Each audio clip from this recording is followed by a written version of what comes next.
अस्सलाम वालेकुम। मेरे हस्बैंड की रेसिपी है। उन्होंने बहुत मज़े की टिक्का बोटी बनाई तो मैंने सोचा क्यों ना आपके साथ शेयर किया जाए। इसमें आपको बताऊंगी बेस्ट मैरिनेशन कैसे की जा सकती है, क्योंकि टिक्के में सारा कमाल मैरिनेशन का ही होता है। वो अच्छी हो तो सब अच्छा। 1 कप दही लिया, इसको छलनी से छान लिया था ताकि जो पानी है वो निकल जाए और थिक सा वो जो बैटर है हमें मिल जाए। 2 छोटे चम्मच अदरक का पेस्ट, 3 से 4 चम्मच कुटी हुई सब्ज़ मिर्च डाली है और 2 बड़े चम्मच भर कर 2 से 3 चम्मच लहसुन पेस्ट डाला है। नमक इसमें हस्बे ज़ायका डालना है। अच्छा, 1 किलो गोश्त है, उस हिसाब से मैं सारा ये मसाला तैयार हो रहा है ये सारा।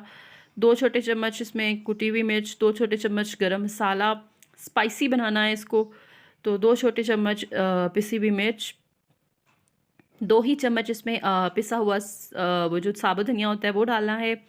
4 चम्मच 3 से 4 चम्मच सिरका जाएगा इसमें और कचरी पाउडर के 3 छोटे चम्मच इसमें जाएंगे। ये गोश्त को अच्छे से गला देंगे।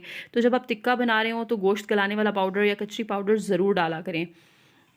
और उसके बाद थोड़ा सा सोया सॉस डाल के इसे अच्छे से मिक्स कर लिया है और ये ज़बरदस्त सा जो हमारा मैरिनेट करने के लिए मसाला है वो तैयार हो गया है। इसमें अब डालेंगे बीफ के छोटे छोटे पीसेस कर लिए थे। अब 2 चीज़ों से आपका जो टिक्का है वो अच्छा बनेगा। एक तो पीस छोटे छोटे हों, दूसरा आपका जो मैरिनेशन के लिए मसाला आपने तैयार किया है वो अच्छा हो, तभी आपका टिक्का जो है वो मज़े का बनेगा।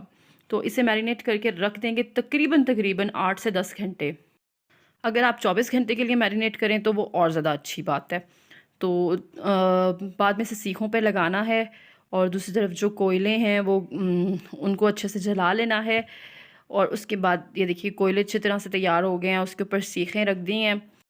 अच्छा, यहाँ पर मैं आपको एक बात बता दूँ, आप मिक्सचर में भी ऑयल डाल सकते हैं आधा कप, लेकिन अगर आप सीखों पे ब्रश करेंगे तो वो ज़्यादा बेहतर रहेगा। ये देखिए, क्योंकि उससे बैटर जो है वो थोड़ा पतला हो जाएगा। मेरे ख़्याल में बेहतर ये है कि आप सीखों के ऊपर हल्का-हल्का ब्रश करते जाएँ, इससे जो होगा गोश्त जलेगा भी नहीं और अच्छे से पक भी जाएगा। और ये सीखें जो हैं तैयार हो गई हैं, तो ये रेसिपी भी ज़रूर ट्राई कीजिएगा और मुझे कमेंट्स में ज़रूर बताइएगा। अल्लाह हाफ़िज़।